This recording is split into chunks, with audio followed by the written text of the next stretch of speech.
بسم الله الرحمن الرحيم. الصلاة والسلام على أشرف المخلوقات محمد وعلى آله وصحبه أجمعين. ئامۆستایانی قەدرگران، میوانانی ئازیز، یاخوا بە خێر بێن سەرسەر و سەرچاوان من. بەڕێزان، ئەمڕۆ ڕۆژی هەینی بەرواری 2/12/2022 بە بۆنەی هەفتەی بەرەنگاربوونەوەی توندوتیژی دژ بە ئافرەتان بەشی خوشکان لە لقی هەولێری ئینستیتیوتی ژیار هەڵدەستێت بە ئەنجامدانی پانێڵێکی زانستی لە ژێر ناونیشانی خێزان لە بەردەم ئاڵنگارەکانی سەردەمی جیهانگیریدا. بەڕێزان، بۆ بەرەکەتدارکردنی پانێڵەکەمان داوا لە دکتۆر سەدرەدین بالیسانی دەکەین بفەرمێت بۆ خوێندنەوەی چەند ئاەتێک لە قورئانی پیرۆز. أعوذ بالله من الشيطان الرجيم. بسم الله الرحمن الرحيم. يا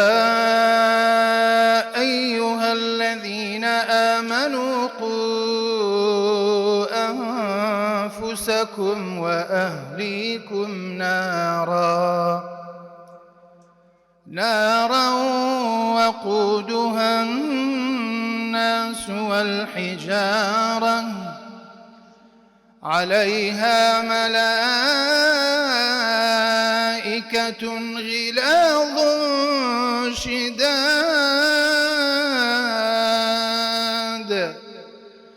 لا يعصون الله ما أمرهم ويفعلون ما يؤمرون. يا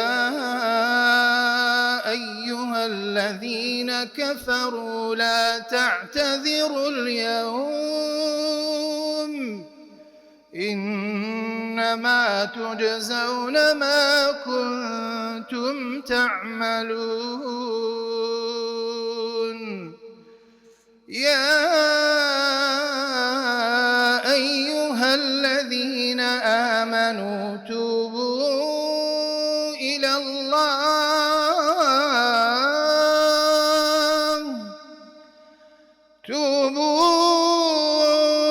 الله توبة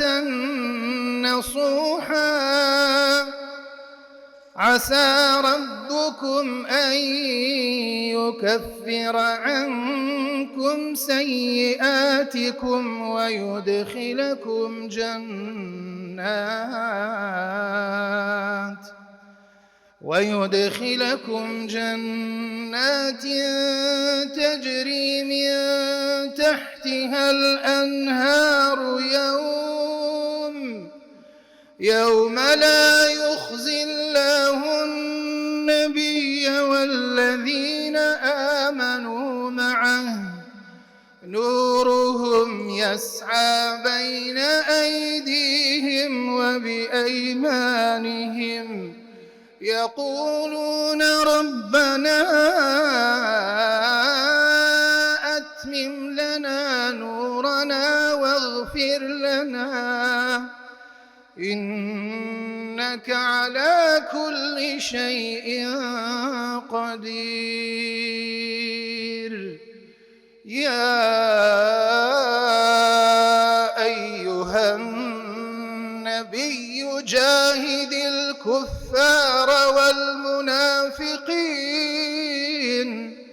واغلظ عليهم ومأواهم جهنم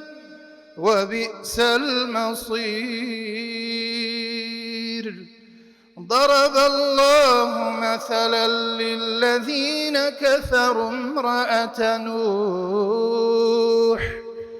ضرب الله مثلا للذين كفروا امرأة نوح وامرأة لوط كانتا تحت عبدين من عبادنا صالحين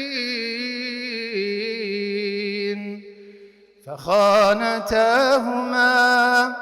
فلم يغنيا عنهما من الله شيئا وقيل ادخلا النار مع الداخلين. وضرب الله مثلا للذين آمنوا امرأة فرعون إذ قالت رب ابن لي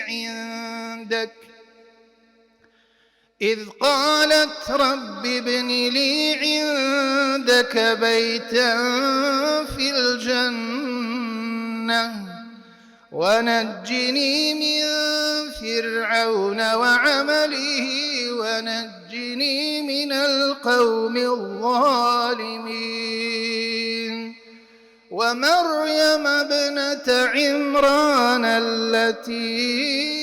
أحصنت فرجها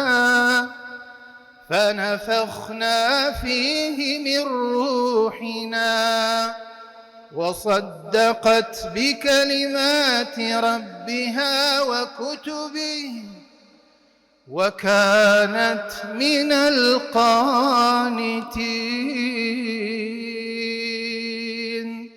صدق الله العظيم. اللهم صل وسلم وبارك على سيدنا محمد وعلى آله وصحبه وسلم. ڕزان ئێستا گوێ دەگرین لە وتەی بەخێراتن کە لەلایەن دکتۆر سلێمان سەلیم ئاکرەی پێشکەش دەکرێت. جەنابیان بافر.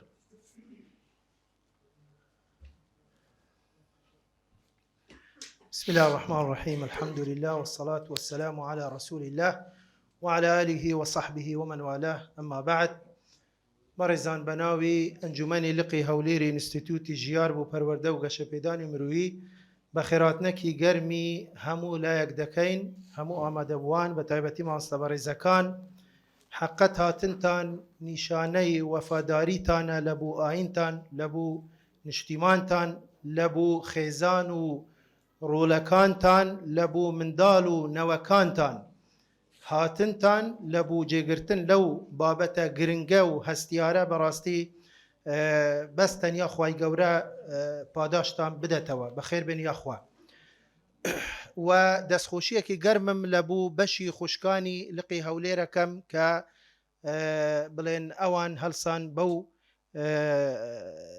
پانێلە ڕێخستنی ئەم پانێلە و بە تایبەتی مامۆستا شەمسە بەرپرسی بەش و دکتۆرە ئیسرا ئەندامی بەش کە حەقەت بیرروکەکە خۆی بوو کە ئەمڕۆ بەڕێوەبەری پانێلەکەش دەبی. دەستخۆشیەکی زۆرم هەیە بۆ ئەوان کە ئێمە ئەم لەم هەفتەیە، هەفتەی بەرەنگباربوونەوەی توندوتیژی دژ بە ئافرەتان، ئێمە دووەم چاڵاکیمانە. ئەمە دووەم چاڵاکیمانە. ڕۆژی شەممە بەشی هوشیاری خێزانی چاڵاکیەکی ئەنجامدا و ئەمەش چاڵاکی دووەمە. دەستخۆشیان لێ دەکەین. بەڕێزان، ئەم پانێلە گرنگیەکەی لەوەیە کە سێ کەسی زۆر گرنگ، سێ کەسی زۆر تایبەتمەند، سێ کەسی زۆر جیاواز، سێ کەسی زۆر بەتوانە و زیرەک، سێ کەسی پراوپڕ لە وزە و چاڵاکی، سێ کەسی زۆر خۆشەویست، سێ کەسی زۆر خەمخۆر و دڵسۆز کە هەر یەک لەوانە بەسپاسەوە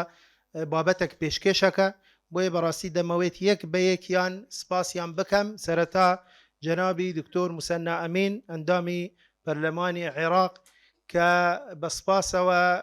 لە دوونێەوە لە دەرەوەی وڵات گەیشتووە و لەبەر ئێمە و لەبەر ئێوە ئیسراحەتمان لێ تێکدا و مایتەوە بۆ ئەوەی کە ئەم بابەتی ئەمڕۆ پێشکەش بکە. بۆیە زۆر زۆر سپاسی دەکەین. خوا پاداشتی بدەتەوە. هەروەها زۆر سپاسی جەنابی پرۆفسۆر دکتۆر خالد محەممەد ساڵح دەکەین، سەرۆکی ئینستیتوتی ژیار، کە بەڕێزیان لە سلێمانیەوە تەشریفیان هیناوە. ئەویش تەنیا لە بوو بەشداریکردن لەو پانێلە و لە پێشکەشکردنی بابەتێک. بۆیە خوای گەورە پاداشتی خێری بدەتەوە. ئەو ڕێیە هەمووی بڕیە. خوای گەورە خێریان بنویسی. و سپاسێکی گەرمم بۆ برای بەڕێزمان، خۆشەویستمان، شێخی گەورەمان، دکتۆر و پرۆفیسۆر دکتۆر عوسمان محەممەد غەریب هەڵەبجەیی، کە هەردەم ئامادە بووە بۆ ئەوەی کە خزمەت بە لە خزمەتی گەلەکە و لە خزمەتی قوتابیانی زانستا بیتن. زۆر زۆر دەستخۆشیم هەیە بۆیان. بۆیە بەڕێزان، وەبزانم لەوە زیاتر درێژەی بدەم ڕەزام قورسەبی بۆی چاوڕێ هەمووتان دەزانم چاوڕێنە بۆ ئەوەی کە پەنێلەکە دەست پێ بکە بۆیە منیش دەیبڕمەوە لێرە بەخێر بن یاخوا جارێکێتر بەخێر بێن سەرچاوان. سڵاتان لێبێ میوانانی ئازیز، ئێمە وەکو بەشی خوشکانی لقی هەولێری ئینستیتوتی ژیار هەڵساین بەڕێخستنی پانێڵێکی زانستی لەژێر ناونیشانی خێزان لە بەردەم ئاڵنگاریەکانی سەردەمی جیهانگیریدا بۆ هەریەک لە بەڕێزان دکتۆر موسەنا ئەمین داوا لە بەڕێزیان دەکەین بفەرمێتە سەر ستێژ کە بەڕێزیان ناونیشانی بابەتی بەڕێزیان بریتیە لە خێزان لە بەردەم ئاڵنگاری فەلسفەی فێمینیستیدا کە بەڕێزیان خاوەنی بڕوانامەی دکتۆرایە لە بیرروباوەڕی فەلسفەی ئیسلامی و هەروکات هاوکات ئەنجامی ئەنجومەن نوێنەرانی عراقا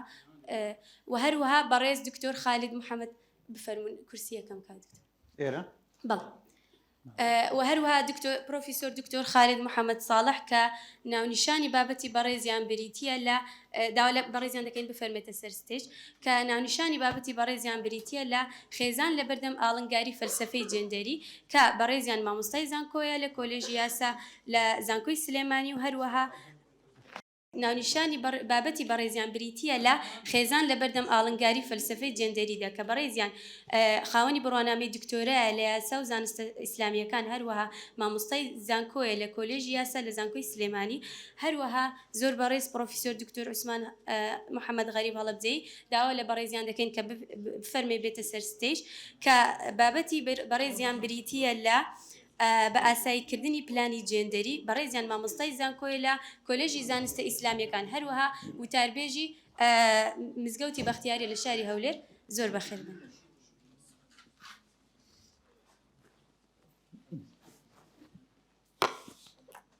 زۆر بەخێراتنی دکتۆر بەڕێزەکان دەکەین. بەڕێزە ناوڕۆکی پانێڵەکەمان بەو شێوەیە دەبێت سەرەتا هەرێک لە دکتۆرە بەڕێزەکان لەژێر ئەو ناونیشان و ئەو بابەتی پێیان درراوە لە ماوەی 20 خولەکدا بابەتی خۆیان پێشکەش دەکەن پاشان تەوەرکراوە دەبێت و پرسیاری ئامادەبووان لە 20 خولەکی کۆتایی وەردەگرین و لەلایەن دکتۆرە بەڕێزەکانەوە پرسیارەکان وەڵام دەدرێتەوە. بۆ دەستپێکیش دەچینە لای دکتۆر موسەنا ئەمین کە ناونیشانی بابەتەکەیان بریتی بوو لە خێزان لە بەردەم ئاڵنگاری فەلسفەی فێمینیستیدا لە ماوەی 20 خولەکدا وتارەکەی پێشکەش دەکات با بفەرمێن. بسم الله الرحمن الرحيم حمد و سپاس و ستایش بۆ خۆی گەورە و مەزن درود و سڵاو لەسەر گیانی پاکی پێغەمبەر محەممەد صلی الله عليه وسلم لەسەر یار و یاوەرانی سڵاو و ڕێزم بۆ ئێوەی برا و گەورە و سەرۆر و خوشکانی بەڕێزی خۆشەویست سوپاسێکی تایبەت بۆ ئینستیتوتی ژیار و برای بەڕێزمان جەنابی دکتۆر سلەیمان و خوشکی بەڕێز و هەمووانەی کە ئەم دەرفەتیان ئەم شەرەفەیان بە ئێمە بەخشی کە ئەمڕۆ لە خزمەت ئێوەی بەڕێزدا لەسەر ئەم بابەتە قسە بکەین. سوپاس بۆ یەکەیەکەی ئێوەی بەڕێز کە کاتی خۆتان بەخشیوە بەم دیبەیت و پانێڵ و کۆبوونەوەیە. هیوادارم ئەو بابەتەی کە ئیخەمە خزمەت بەڕێزتان سوودمەند بێ. لە ڕاستیدا من پێش 19 ساڵ بەر لە ئێستا رسالەی ماجستێرەکەم طبع کرد لە قاهرە بە ناوی حركات تحرير المرأة من المساواة إلى الجندر لە ساڵی 2001 من مناقشەیە و بەحسەم کردووە یعنی چەند ساڵ تقریبا بەر لە ئێستاکە 21 ساڵ بەر لە ئێستاکە وەختی مناقشە و نووسینەکەی. لەو کاتە ئەم بابەتە زۆر نوێ بوو. ئەتوانم بڵێم کەس لەسەری نەنووسی بوو ئیلا مەگەر شەدەرات یعنی مەقالات یا وەکو بەحس و دراسە نەکرابوو. من ئێستا ئەمەوێ بەشێکی کەم زۆر کەم لەو بەحسە بخەمە خزمەت بەڕێزتان کە ئێستا تەوقیتێکی زۆر گەرمی بۆ دروست بۆ لە کوردستان و ئەم بابەتە من ئەو کاتەش دەرکم بەوە کرد کە ئەو بابەتەیەکێکە لە بابەتە هەرە مەترسیدارە هەستیارە کان کە ڕوبەڕووی کۆمەلگای ئیسلامی نابێتەوە ڕوبەڕووی مرۆڤایەتیە بێتەوە. لەبەرەوە حەزەکەم لە خزمەتتانە بەم کاتە کورتەی کە بەردەستە ئەندێک شت بڵێم هەرچەند کاتەکە زۆر کەمە هیوادارم ئینشاڵڵا ئەوەی کێڵێم بە سوود بێت چونکە بابەتەکە زۆر ئاڵۆزە بە تایبەتەکە لە دیدگای ئەو بەحسەی کاتی خۆی کە من نووسی بووم لە دیدگایەکی فەلسەفی بەراوردەوە نووسرا بوو چۆ تەخەسوسی من فەلسەفەی ئیسلامیە بابەتێکی فقی و قانونی نییە کە ژن بۆی هەیە و بۆی نییە و واجب چییە و حرام چیەوە نییە بابەتێکی فەلسەفیە لەسەرەوەی دیدگای ڕۆژئاوا بە تایبەت ڕادیکال فیمەنیستەکان لەسەر چ بنەمایەکی فەلسەفی ڕوانگەی خۆیان بۆ ژن دامەزراندووە لە ئیسلامیشا لە فکری ئیسلامیشا لەسەر چ بنەمایەک ئیسلام چارەسەری کێشەکانی کردووە و بەراورد چۆن ئەکرێ لە بینی ئەمانەکە دوو منشەئی جیاوازە دوو مەسار و ڕەوتی جیاوازە دوو دەرەنجامی تەواو جیاوازە بە تایبەتیش ئەگەر دیدگای ڕادیکال فیمەنیستەکان کە ئێستا ئەنواع و ئەشکاڵ ناویان هەیە و لەوانە پیانەڵێن جێندەر فیمەنیست و ڕادیکال فیمەنیستەوەمانە ئەگەر لە دیدگای ڕادیکال فیمەنیست و جێندەریەکانەوە سەیریکەی ئەوە دەرەنجامەکان نەک لەگەڵ ئیسلام تەبانیە لەگەڵ مرۆڤایەتی تەبانیە لەگەڵ فیترە تەبانیە بۆیە بینین ئێستا ڕئیس وزەرای ئیتالیا ئافرەتە دێتە دەنگ لەسەر ئەم مەوزوعە ڕئیس وزەرای هەنگاریا دێتە دەنگ لەسەر ئەم بابەتە زۆرێک لە سیاسی گەورەکانی ڕۆژاواش زۆریان بۆ هاتووە چونکە ئەم بابەتە دەستێکی گەورەی جیهانی لە پشتەوەیە لە سەروی هەر هەموو ئەو دەستە جیهانیانەوە بۆی کەس تەسەوراتی نەزەری مؤامرە و شت نەکا نەتەوە یەکگرتووەکان خۆی صندوق الأمم المتحدة للمرأة لجنة المرأة لجنة سيداو همو أو بروجاني أمم متحدة كباسي سكانك خل أي بنو بولاي أم موضوع باسي تنميهك أي بنو بولاي أم موضوع باسي هر بابتك باسي حقوقك حقوق إنسان أي بنو بولاي حقوق جن لا حقوق جن شو أي بنو بو أم موضوع أم بابتا بوي تهديدك جوري لسر ئەسڵەن مانەوەی مرۆڤایەتی چونکە ئەگەر ئەم بۆچوونانە سەر بگرێ بەشێکی زۆر لە مرۆڤایەتی ئەسڵەن لە نەسلەکەوێت چونکە ئەمە نەتیجەکەی ئەگاتە شزوز و تێکدانی تەواوی خێزان و گەمەکردن بە فیتڕەی بەشەری ئەمەش بەرپرسیارەتی ئێمە هەر لەم مەیدانە بەردەوامین بۆ خزمەت هەمووکو ئەهلی فکر هەمووکو پەرلەمانتاری چونکە بەڕاستی مەسئولیاتی تەشریعی ئەم بابەتە زۆر قورسە ئێستا بەعزێک لە ئازیزان دەرکی بەوەکەن کە پەرلەمان ئەگەر دەسڵاتیشی نەشکێ بەسەر مەسایلی گەورەی سیاسی و استبداد و دیکتاتۆریەت و فەساد و گەندەڵی بەس ئەتوانێت دەستبەرێ بۆ هەندێک بابەتی گرنگ بۆ کۆمەڵگای ئێمە کە تایبەتە بە پاراستن لە قیەم لە خێزان لە پەروەردەی ئیسلامی لە کۆمەڵێک شتی لەم بابەتانە بۆیە بەرپرسیارەتەکەی ئێمە مزاعەف و دووبارەیە و ئێستا سەحوو بێداریەک لە ناو پەرلەمانتارانی دنیا بەعام دروست بووە بە تایبەتیش پەرلەمانتارانی ئیسلامی لە وڵاتە جیاوازەکان کۆنفرانسی تایبەت دەکەن ئاخر کۆنفرانس مانگێک پێش ئێستا لە ئستانبول بوو کە من حاضر بووم بە ناوی نەدوەت ئیسلاح تەشریعات الئوسرە ئەو یاسایانەی کە خێزانی ڕێکخستووە پێویستی بە هەموارکردن هەیە بەڵام هەموارکردنێکی زۆر ورد شەرعی سەردەمیانە بۆی ڕێ بگرێت لە ئەم جۆرە پەتایانەی کە لە وڵاتانە بڵاوکردنەوە بناوی بەرگریکردن لە خێزان بەرگریکردن لە ژن بەرگریکردن لە مناڵی شۆردێنەوە بۆ ئەم دەواازەیە بۆیە من حەزەکەم بە کورتی عەرزیەوەتان بکەم ئەم بزوتنەوەیە کە دروست بوو لە جیهانە سەرەتا لە بیستەکانی قەڕنی ڕابردووەوە لە ئەمریکا وڵاتانی ئەوروپی کۆمەڵێک بزوتنەوە دەستیان کرد بە کارکردن بۆ دیفاعکردن لە ژن چۆ بە فعلی ژن لە ئەمریکا ئەوروپا مەزڵوم بوو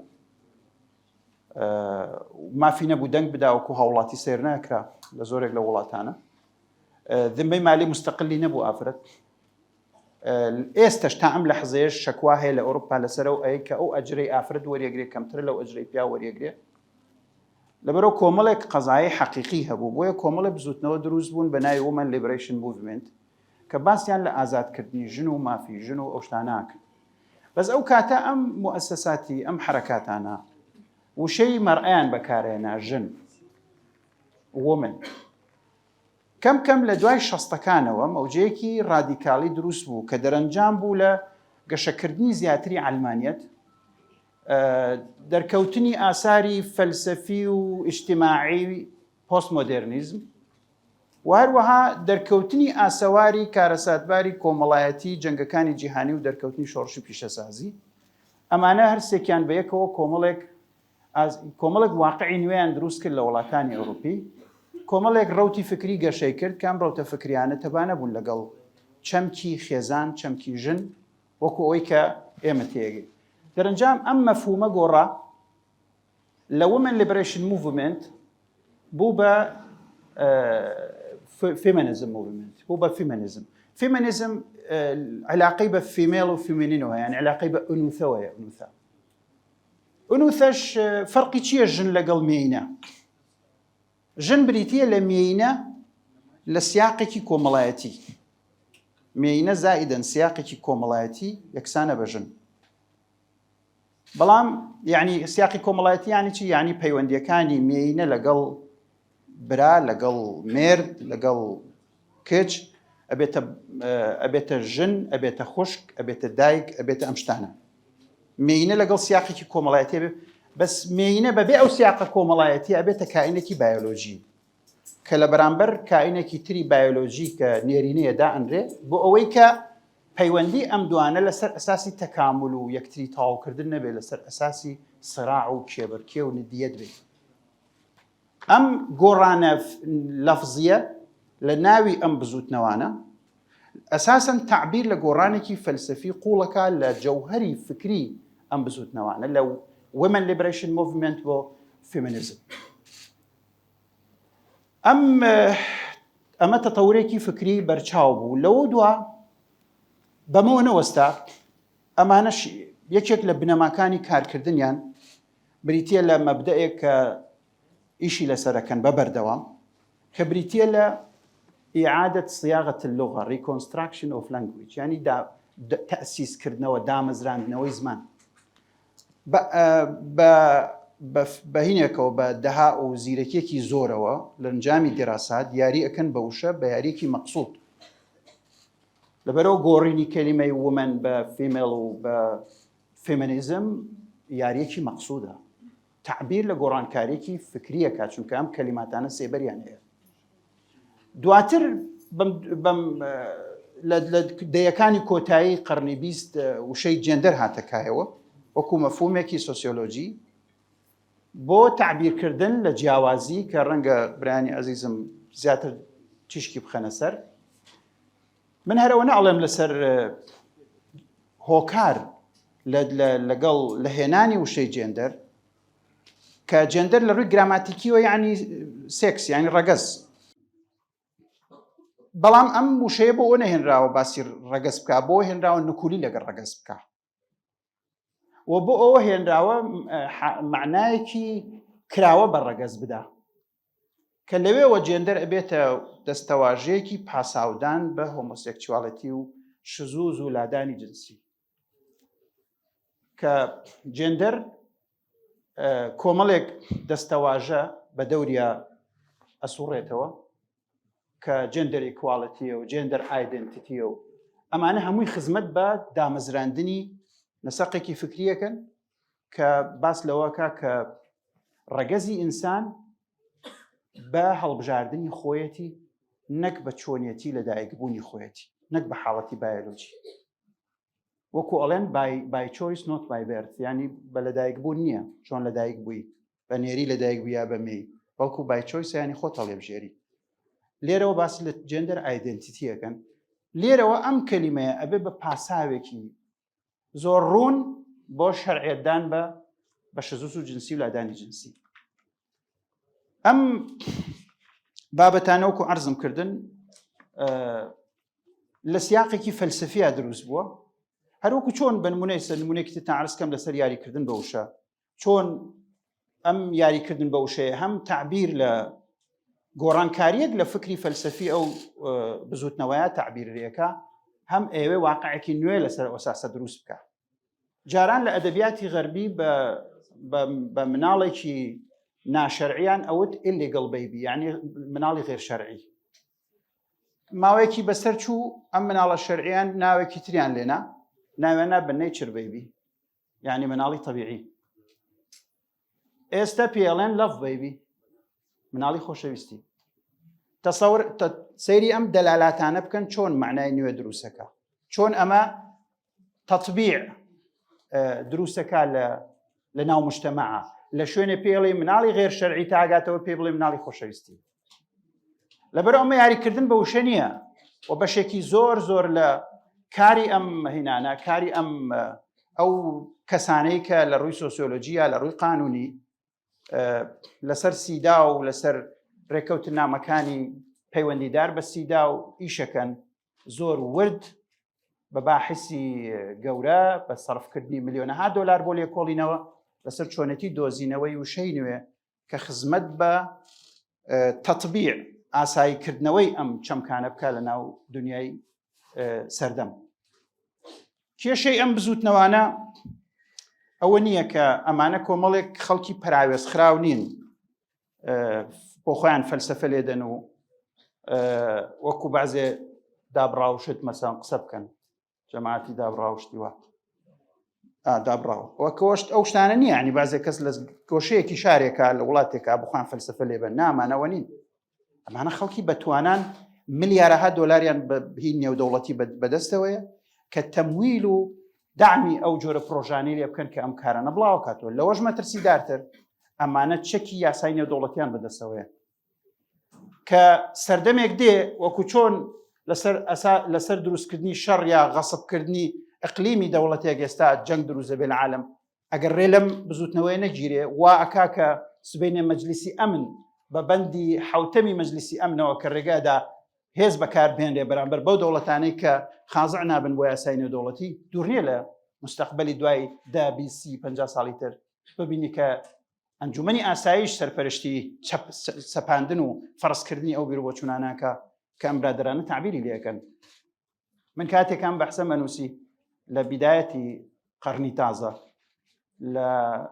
عەرزم کرد 2000 و ئەوانە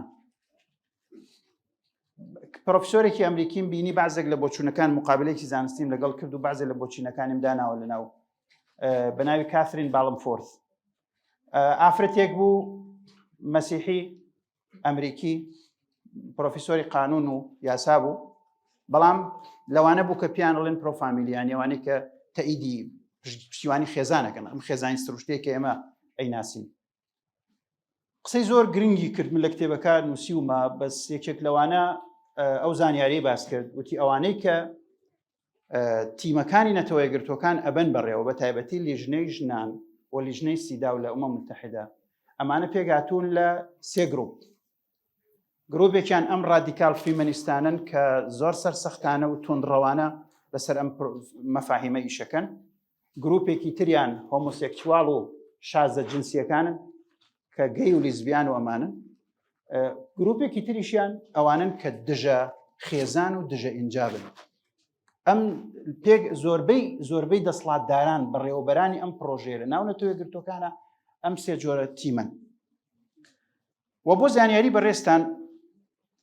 ئێستا ساڵانە کە دانیشتن هەیە لەسەر چاودێریکردنی چۆنێتی جێبەجێکردنی ئیتیفاقیەی سیدا و ئیتیفاقیەی سیدا و طبعاً بریتیە لە بۆ زانیاری ئەو بەڕێزانەی کە نایزانن بریتیە لە CEDAW سیدا، یعنی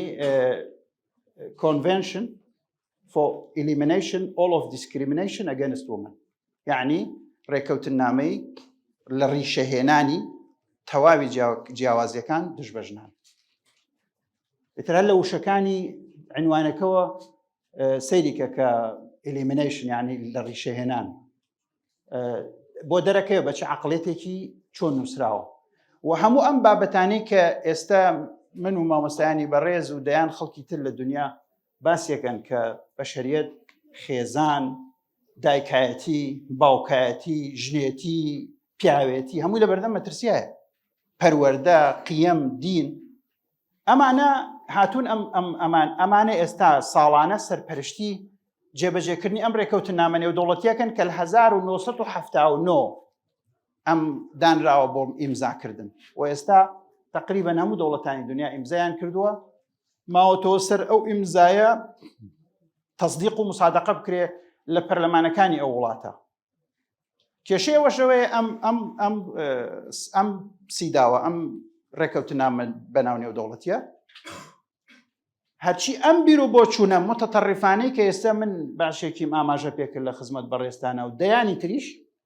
خستویانەتە ناو قانونێکی نێودەوڵەتی بە ناوی سیداوە کە ئەم قانونە نێودەوڵەتیە شەریعەت و پاساوی داوەوە ئەم لە دەقەکانیشیا و لە ئەو پرۆتۆکۆلانێشی کە تەفسیریەکە هەموو ئەم شتانەی جێ کردوێتەوە. کاک دکتۆر ئافان سێ خولێکمانمە. بەڵێ ئەم ڕێکەوتنامە نێودەوڵەتی ئێستا ساڵانە داواکرێت لە وڵاتان کۆبنەوەی بۆ کرێت لە نەتەوەگرتوەکان هەموو ساڵێ داواکرێت لە وڵاتان کە دوو جۆر راپۆرتیان ئەبێ هەبێ راپۆرتێکیان راپۆرتی ڕەسمی و فۆرمەڵ و حکوومەتە کە بێ وەزارەتەکانی تایبەت بەم بوارە راپۆرتی خۆیان بێنن کە ئەو حکوومەت و وڵاتە چەندێک ملتەزمە بە جەوهەری ئەم اتفاقی و ڕێکەوتنامەیەوە جۆرێتر راپۆرتیشیان ئەوێ لە کۆمەلگای مەدەنی غیرە حکومی کە پێڵێن شادۆ ریپۆرت یا تەقریرە ظلمی کە نەوەکو حکوومەتەکە درۆزن بێ با لە ناو ڕێکخراوەکانی کۆمەلگای مەدەنیشەوە راپۆرتێکمان بۆ بێ بزانین چەندێک ئەوان سەرنجیان لەسەری چێت چکۆ دایمە نەزانن سەقفی ئەو ڕێکخراوانەش کە کێن ئەوانەی کە ئەم تەقریریان لێ قبوڵەکەن و وەریەگرن و تەمویلیانەکەن بۆ ئەم تەقریرە بنووسن ئەوانن کە هاوشێوەی خۆیانن کە هەرگیز ڕازی نین لە ئەدای ئەم حکوومەتانە و بەردەوام بە شێوازێکی ڕادیکالی ئەیانەوێ ئەم حکوومەتانە بکەونە ژێر بارێکی زۆر زیاتری ئەو بابەتەوە. اینجا ئێستا ئەم مەترسیەکی جددی عرضم کردن بازێک لە سەرکردەکانی ئەوروپاش کە بڕوایان بە قیەم و بە دین و بە خێزان و بە فیترەی بەشەری هەیە ئەمەیان پێ تەحمل ناکرێ بەڵام بە بەردەوام ئەم بۆچوونە وەکوتم دەستێکی گەورەی جیهانی لە پشتەوەیە نەتەوەگرتوەکانی لە پشتەوەیە بەردەوام زەحفەکە دێتە ناو هەموو دێتە ناو مەناهجی پەروەردە زۆرێک لە وڵاتانی ئەوروپی ئێستا هەر لە ئیبتیداییەوە دەسەکەن بە یعنی چەسپاندنی ئەم جۆرە بیر و بۆچوونانە لە ناو کۆمەلگا جا ئەمە واکە کە لە ئێندای ئەمە بکەوینە بەردەم مەترسێکی وا گەورە کە نەزانین چۆن ڕوبەڕووی ببینەوە بۆیە زۆر زۆر پێویستە کۆمەلگا هوشیارکەینەوە لەسەر ئەم بابەتە. من نازانم چەندێ وەقت ماوە بەڵام یەک خولێک چیە وترێ وڵای من لە زۆر لە وڵاتان ئەم بەحسەم پێشکەش کردو بە 3 ڕۆژ جا ئێستا ئەمانژڵین بە 20 دقیقە من هیچ ناتوانم بڵێم زیاتر لە ئەوە هیچ بەشی هیچ ناکە بەڵام ئەم بۆچوونانەی کە ئەوترێ وەکو عەرزم کردن ئێمە پێویستە تەحالوفێکی دروستکەین هاوپەیمانێتی دروستکەین لە بینی تەواوی ئەو خەڵکانەی کە دژی ئەم بابەتەن یعنی ئەمە شەڕێکی ئایدۆلۆژی نییە ئێمە بکەینە قەزەی خۆمان لەگەڵ حزبێک ڕەوتێکی فکری گروپێک بەعکسەوە بێ و ئەحزابانەی تریش کە خۆیان هەر چۆن پۆلێنەکەن قەومین وەتەنین نەتەوەین ئەلمانی نازام چین لە ناو ئەلمانیەکانیشە زۆر خەڵکی گاڵتەی بەم جۆرە قسانە دێ و پێی وایە ئەمە سوکایەتیە بە ئینسان کە تۆ LGBTIQA هەموو ڕۆژەی خەنە سەری تەواو ئەمە لیزبیانەوە ئەمە گێ ئەمە ئینتەرسێکچوەڵ ئەمە بایسێکچوەڵەوە ئەمە کوورەکە ئیشە ژینی خۆی نازانێ و ئەمە ئەڵایەکە تەحەلیفە لەگەڵیان و تەمەنات LGBT نییە LGBTQBAI بەردەوامیش زیاکە هەمووی ئەمانش شێوازەکانی لادانن لە فیترەی بەشەری و دروستکردنی خێزان یان نەتەوەگرتوەکان ئێستا لە تعریفی خێزان ئەڵێ شێوازە جۆرا و جۆرەکانی خێزان all type of family تایپی فامیلی ینی شێوازەکانی فامیلی شێوازی فامیلی یعنی چی یعنی هەموو شتانێک ئەبن بە فامیلی و هەموو شێوێ قبول بکرێ و ڕێزگرتن لەوە ڕێزگرتنە لە قانون لە عەدالەت لە حەقی مافی مرۆڤ ڕوبەڕووبوونەوەی ئەم دیاردەیە بریتێ لە تونوتیژی قبول نەکردنی تەسامح یعنی نەبوونی تەسامح بریتێ لە تونوتیژی بریتێ لە کەپت و قەهر بریتێ لە نادیموکراسی بوون بریتێ لە نکولیکردن لە شوناس و هەویەتی خەڵک بریتێ لە زۆڵم بریتێ لە هەرەوە نەزانی تۆ هەر لەبەرەی ئەمە قبول نییە هەفتا تۆمەتت هەیە تۆ تونوتیژی تۆ داخراوی تۆ دواکەوتووی تۆ ناسەردەمی تۆ نادیموکراسی تۆ تەسامح نییە تۆ چینت هەرەوە بڵێ بەش بۆ ئەدامەشەی لەو بازاڕا واس هەر لەبەرەوەی کە بڕوا بەم تڕاتەن یەکەم برادرانە باس یەکەم کە دژە بە فیتڕی مرۆڤایەتی زۆر سوپاس جارێکتر دەستان خۆش بێ. دەستەکانت خۆش بکات دکتۆر بۆ باسکردنی بابەتەکەت بۆ شێوازە زانستی جوانە خی گەورە پاداشتی بەخێر بداتەوە. داوا لە بەڕێز دکتۆر خالید دەکەین بۆ بفەرمی بۆ پێشکەشکردنی بابەتەکەی لە ماوەی 20 خولەکدا خێزان لە بەردەم ئاڵنگاریەکانی فەلسفەی جندری. بسم الله الرحمن الرحيم الحمد لله رب العالمين والصلاة والسلام على أشرف الأنبياء والمرسلين سيدنا محمد وعلى آله وصحبه أجمعين. وشكانوا براني بري إصلاحي وفاي پروردگار لهمولاك خوش حالم بآمده بون لم گۆشەنی گازانستیە بۆ قسەکردن لەسەر بابەتێکی هەستیار کە پەیوەندی ڕاستەوخۆی بە دنیا و بە ژیانی دنیا و بە قیامەتی هەریکێکمانەوە هەیە بە پەروەردەینەوەکانی داهاتوومانەوە هەیە و بە بنیادە قانونی و بنیادە ئیجتیماعی و فەرهەنگی و ناسنامەنەتەوایەتەکەی هەر یەکێک لە ئێمەوە هەیە. داوای لێبوردنەکەم لە جەنابی دکتۆر پێم خۆش بوو جەنابیان پێش من قسە بکەن هەر گەورەیشی وا بوو بیفەرمایە بەڵام فەرمیان لە ڕووی تەرتیبی مۆزوعیەوە منیان قسە پێش ئەوە ئینا ئەولاتر جەنابێتی بەوەی کە پێش من بابەتەکەی تەڕەحکردایە. بابەتی جێندەر خوشکان و برایانی بەڕێز بابەتێکی هەستیارە وەک جەنابی دکتۆر فەرمی بابەتێکی کۆنە بەڵام تازەیە لە کۆمەلگای ئێمە 2 هەفتەیەک ئەبێ ئەو دەنگۆیە بڵاو بۆتەوە کە زانکۆی ئەمریکی و بۆردی زانکۆی ئەمریکی 1 ملیۆن دۆلاری تەرخان کردووە بۆ پاڵپشتیکردن لە بڵاوە پێکردنی ئەم فەلسەفەیە و برەو پێدانی لە نێو نێوەندەکانی خوێندندا لە زانکۆ و پەیمانگاکانە لە هەموو زانکۆکانی هەرێمی کوردستانە سنتەرێک هەیە کە سنتەری یەکسانی جەندەریە. ئێستا ئیش لەسەر ئەوە ئەکرێت کە ئەم سنتەرانە بوارە ڕۆشنبیرەکەی دابەزێ بۆ ناو خوێندنگاکان بۆ قوتابخانە سەرەتاییەکان و بۆ قۆناغی بنەڕەتی و بۆ ئەوەی کە لە سەرجەم وەزارەتە معنیەکانە سەقافەی جێندەری بکرێ بە سەقافەی ساعید و وشەی جێندەر بەکار بهێنێ لە بەرامبەر جنس. وەک جەنابی دکتۆر پێش من ئاماژەی پێکرد بەکارهێنانی هەر دەستەواژەیەک بەڕێزان یعنی دال لە مەدلولەکەی مەبەستە یعنی خۆی ئەستی وشەکە معنی نییە ئەوەی پشتی وشەکە سێبەری وشەکە گرنگە کە ئێمە لی تێبگەین. وشەی جێندەر بەڕێزان وشەیەکە بە ئەسڵ لاتینی ئەنگلیزیش نییە بە ئەسڵ وشەیەکە بە معنای سێکس بەکاردێ. ئان ئۆکلی کە یەکێکە لە عالیمەکانی ئیجتیماع یەکەم کەس ئەم ئافرەتە وشەی جێندەری هێناوەتە ناو عیلمی ئیجتیماع و بەکاری هێناوە. دواتر ئەم وشەیە دزەی کردوتە ناو فەرهەنگە یاسایە نێودەوڵەتیەکانەوە. بۆ نمونە لە مؤتەمەری قاهیرە ساڵی 1994 51 جار وشەی جێندەر بەکار هاتووە. کاتی وڵاتە ئیسلامی و عەرەبیەکان داوای تەرجەمەیان لە ڕێخەرانی مؤتەمەرەکە کردو وتوانە جێندەر بۆ بەکار هاتووە وتوانە جێندەر یعنی ڕەگەزی نێرومێ وتوانە قبوڵمانە. دوای ساڵێک لەو لە مؤتەمەری پەکین ساڵی 1995 254 جار وشەی جێندەر بەکار هاتوێتەوە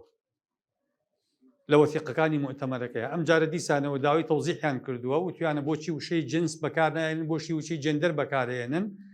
ئەم جارە ڕێخەرانی مؤتەمەرەکە ڕەفزیان کردووە کە تەوزیح بدەن و ڕەفزیشیان کردووە کە وشەی جێندەر تەرجەمە بکەن بە نێریامێ. دواتر مەوسوعی بەریتانی پێناسەی جێندەرەکە طبعاً لە دوای مؤتەمەری پەکین مستەڵەحەکە بەبێ تەرجەمە ئەمێنێتەوە چونکە دەوڵەتە ئیسلامیەکان ئەڵێن تەوزیحمانەوێ لەسەری دەوڵەتە ڕێخەرەکانی ڕۆژاوە و بزوتنەوە فیمەنیستیەکانی پێش ڕێکەوتن پشتی ڕێکەوتن نامەکە و وڵاتانی سەرپەرشتیاری ڕێکەوتن نامەکە و ئومەمی متحیدە و خۆی لیژنەی مەرئە ڕەفزەکەن کە تەوزیح بدەن و تەرجەمەیکەن بە ڕەگەزی نێریامێ. دواتر مۆسوعی بەریتانی تەرجەمەی ئەکا ئەلە جێندەر بریتیە لە هەستکردنی مرۆڤ بەوەی کە نێرە یامێ. واتە تۆ خاوەنی ڕەگەزێکی دیاریکراو نی لە ڕووی بایۆلۆجیەوە یعنی تۆ نەپیاوی نەژنی تۆ نەوعێکی ئیجتیماعی خۆی وشەی جێندەر یعنی نەوعی ئیجتیماعی یعنی جۆری کۆمەڵایەتی. مەوسوعی بەریتانی ئەڵێ زۆر جار ئینسان ناسنامە جێندەرەکەی لەگەڵ ناسنامە بایۆلۆجیەکەی متەوافقە یعنی بۆ نمونە بەڕەگەز نێرە هەستی شیوایەکە نێرە. ئەڵێ بەڵام هەندێک جار ئینسان وا دروست ئەبێ ناسنامە بایۆلۆجیەکەی لەگەڵ ناسنامە جێندەرەکەی دش ئەوەستێتەوە. پیاوێکە حەز ئەکا ڕۆڵی ئافرەت ببینێ ئافرەتێکە حەزەکە ڕۆڵی پیاو ببینێ. جێندەر بریتە لە جێکردنەوەی ئەمە حتا لە تەعتیلی سەقافیە بەڕێزان بزوتنەوە فیمەنیستیەکان ڕادیکاڵەکان تاکە بربەست لە بەردەم داواکردنی یەکسانی ڕەها لە نێوان ڕەگەزی نێرومەیە کە ئەوەستا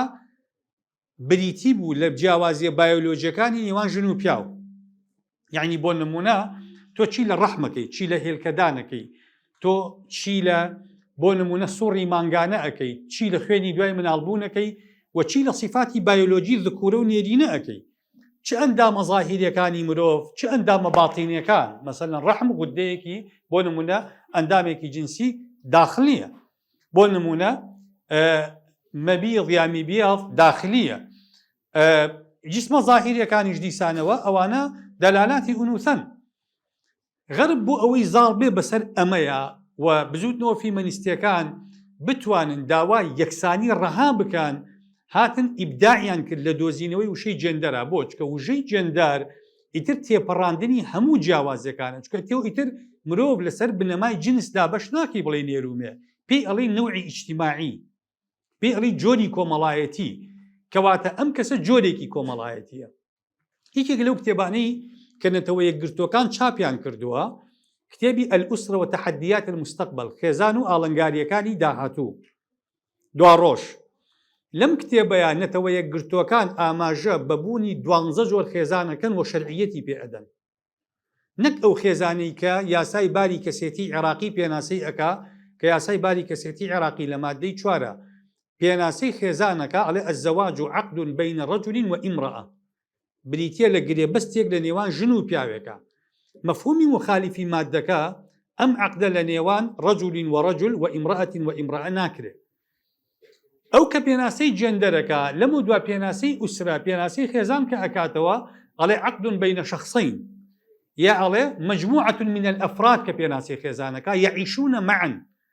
بریتین لە کۆمەڵێک کەس یا گرێبەستێکە لە نێوان دوو کەسە. ئەم دوو کەسە بەبێ ئاماژەکردن بە ڕێگەزیان، ئەگەر ئاوامان پێناسە کرد ئەو کاتە ئەکرێت دان بەبوونی خێزانێکی یاسایی یا بنی کە لە دوو پیا و پێک دێن ژن و مێردن لەگەڵ دوو ئافرەت کە هاوسەری یەکترن. کەواتە وشەی جێندەر لە ئەساسا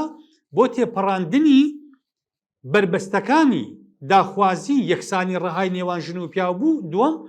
بۆ جێکردنەوەی مافی ئەو جۆرە کەسانە بوو کە ئینحرافی خوڵوقیان کردووە، ئەوانەی کە شاذن، ئەوانەی کە فیترەتی مرۆڤایەتیان لە دەستداوە، بۆ ئەوەی ئەوانە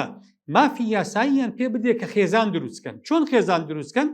لە سایەی سیاست و لە سایەی فەرهەنگی جێندەری بوونە ئەوانە مافی دروستکردنی خێزانیان پێ ئەدرێ ئێستا، چونکە ئەوانە ئاماژەیان پێیەکرێ وەکو جێندەر نەک وەکو ڕەگەز. لێکەوتە خراپەکانی ئەم بابەتە لەسەر خێزان بەڕێزان، خاڵی یەکەم بابەتی جێندەر یعنی کۆدەتایە بەسەر هەموو بەها ئاینیەکانی مرۆڤایەتیە، نەک تەنها ئیسلام. واز لە ئیسلام بێنە، با بچین تەورات بێنین، ئینجیل بێنین، با بچین بۆ نمونە ئاینی هندۆسیەکان بێنین، با بکان زابرای سابیئەکان بێنین، با بچین کتابی ڕەشی یەزیدیەکان بێنین، هەموو کتێبە ئاسمانیەکان ئەوانەی کە بە حەق یا بەناحەق پێیانەوتی ئاسمانی، ئەمە ئینحرافە لەسەر هەمووی کۆدەتایە بەسەر هەموویە. خوای پەروەردگارە فەرمێ وأنه خلق الزوجين الذكر والأنثى من نطفة إذا تمنى، نەک تەنها لە ئاستی مرۆڤ. باشە خوای پەروەردگار لە ئاستی هەموو بوونەوە فەرمێ ومن كل شيء خلقنا زوجين، یا فەرمێ وأنبتنا فيها من كل زوج بهيج، ئاماژە بە زەوجیەتە ثنائي القطبیە لەم گردونەیە کە تەکامل ئەکەن، کە تعارک نییە، تەکاملەکەن، کە تەکاملەکەن تەولیدی غەیرەکە. جێندەر بریتیە لە هەڵتەکاندنەوەی ئەم بنەما ئیمانیە لە ناخی هەموو کەسێکە کە مرۆڤ دوو ڕەگەز نییە، مرۆڤ ئەکرێت چەند ڕەگەزێکی هەبێ. خاڵی دووەم بەڕێزان بریتیە لە کۆدەتاکردن و بریتیە لە سڕینەوەی هەموو چەمکە ئاینیەکان. ئێمە کەم وشەی جێندەرمان بەکارهێنا، ئێمە ئەزانین مەنزومەی میراسمان هەیە لە ئیسلامە، هەڵێوە شوێنێتەوە. ئێمە مەنزومەی حقوقی زەوجیمان هەیە لە مارەیی، لە نەفەقا، لە موزوعی تەلاق، لە مخالعە، لە عیددە، هەموو ئەم بنەمایانە هەڵەوە شوێنێتەوە. بریتیە لە هەڵتەکاندنی خێزان لە بنەما ئەساسیەکەی بەبێ فەلسەفەی جێگرەوە. قبوڵمانە باسە فەلسەفەی جێندەر باگریمانە وادانەی فەلسەفەی جێندەر بێ بە بەدیلی ئاین، بەس ئەم ئەحکامانە چۆن تەنزیمەکات جێندەر؟ جێندەر تەنها خەڵک بەدڕەوشتەکە، بەڵام نایە بەدیلی مەنزومەیەکی ئەخلاقی یا بەدیلی مەنزومەیەکی ئاین یا مەنزومەیەکی قانونیمان باتێ. یعنی بۆ نمونە ئەرک و مافەکان کە ئێمە لەسەر بنەمای جنسدا ئەمەزرێ، ئەرک و مافەکان دیاری کراون، تەصنیف کراون. ئەمە ئەوە نایەڵێ، یعنی جێندەر پێ وەکو فەلسەفەی ئازادی یەکسانی وایە، ئازادی فەلسفەیە بەڵام ئازادی چۆن یعنی ئێمەڵێ هەموو کەسێک ئازاد بێ ئەی ئەرک و مافەکان ئەی بۆ نمونە ئەگەر فەلسفەی ئازادیمان تەطبیق کرد یاسای مرور چی لێ بکەین چۆن شۆفێرەکان ئازادکەین لە لێخوڕین ئەی بۆ نمونە یاسای سزادان چی لێ بکەین ئەی بۆ نمونە یاساکانی تر ئەو یاسایانەی ڕێخستن لە نێوان پەیوەندی خاوەنکار و کرێکارە ئەکا لە پەیوەندی نێوان دەسەڵات دەستور کە پەیوەندی نێوان دەسەڵات و میلەت ڕێگەخا ئەی بۆ نمونە قانونەکانی تر کاڵی یەک ئازادی ئەم ئازادی ڕەهایە چۆن یاساکان جێتیا ئەبێتەوە و چۆن ئێمە خەڵک لەسەر بۆ هەندێک تەسەورات تەسەڕوفات سزا ئەدەین ئەمە چۆن لەگەڵ یاسای ئازادی یەکەگرێتەوە جەندەر وا ئەکا جەندەر پێمانەڵێ ئێمە ئەم خێزانە هەڵت تەکێنینەوە سەر ئەم بنەمایە بەڵام پێمان ناڵێ ئەو خێزانانەی کە دروست ئەبن بنەما قانونیەکان بنەمای حقوق باشە ئەرک و مافەکان بۆ نمونە جەندەر دێ چیەکە جەندەر دێ هەموو ئەو بنەمایانەی کە لەسەر ئەساسی جیاوازیە بایۆلۆجیەکان دامەزراون سوکایەتی پێەکە بۆ نمونە دایکایەتی ئەوان ئەڵێن دایکایەتی خوڕافەیە لە فەلسفەی جەندەریە ئەڵێ جەستە مافی مرۆڤ خۆیەتی ئەجا سەیری لێکەوتەکانی ئەم فەلسفە گەندەڵەکە کاڵێ مرۆڤ جەستە مافی خۆیەتی چۆن بەکاری دێنێ واتە ئافرەتێک ئازادە خۆی ڕوو دەکاتەوە چکە جەستەی هی خۆیەتی تۆ مافت نییە بڵێ بۆ ڕووتی کەوتت جەستە موڵکی ئینسان خۆیەتی دووەم مافی خۆیەتی لەش فرۆشی ئەکا هی خۆیەتی بەکری ئەدا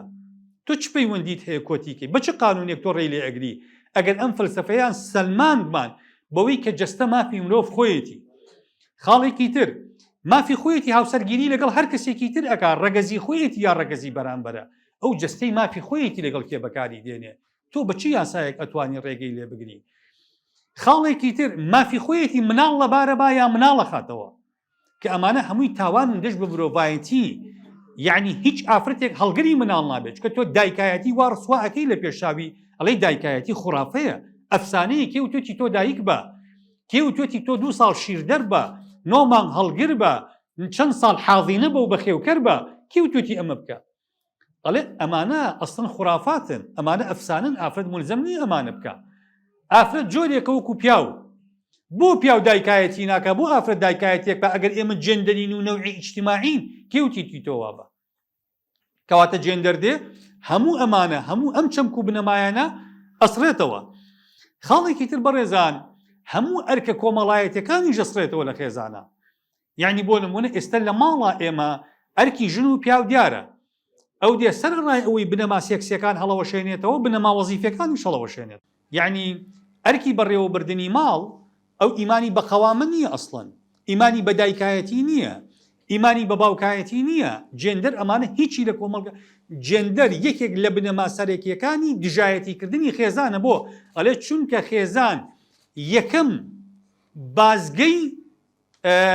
چۆنەڵی دەست بەسەراگرتن بە چۆکاهێنانی ئافرەتە ئەڵێ تا خێزان بمێنێ ئافرەت ناتوانێت ئازادی و سەربەستی خۆی وەربگرێ بۆ ئەڵێ چونکە وابەستەی ژیانی مرۆڤێکی تر ئەکرێ کە جیاوازە لە ڕەگەزی خۆی ئەڵێ ئەگەر دوو ئافرەت بەیەکەوە بژین کە هاو ڕەگەزن